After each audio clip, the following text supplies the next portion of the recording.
Abangan sa Congress News. Walang pork barrel. Iyan ang tiniyak ni Committee on Appropriations Chairperson Micaela Angela Micas Wansing hinggil sa pambansang pondo para sa taong 2026. Sinisigurado po natin na wala pong pork barrel funds sa budget para sa taong 2026. Edukasyon, kalusugan at agrikultura.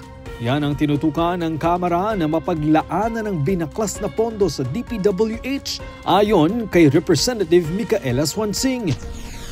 Panukala na layong higpitan ang mga parusa na ipapataw sa mga lalabag sa Safe Spaces Act isinusulong ng isang mambabata sa Kamara. Mga miyembro ng Young Guns, sang-ayon sa direktiba ni Pangulong Ferdinand R. Marcos Jr. na i-livestream ang bicameral conference sa 2026 national budget ng bansa sa layuning matiyak ang transparency ng pondo sa taong bayan. At mga programa na naghahatid ng tulong at tuwa, hatid ng mga mambabatas sa kanilang mga kadistrito.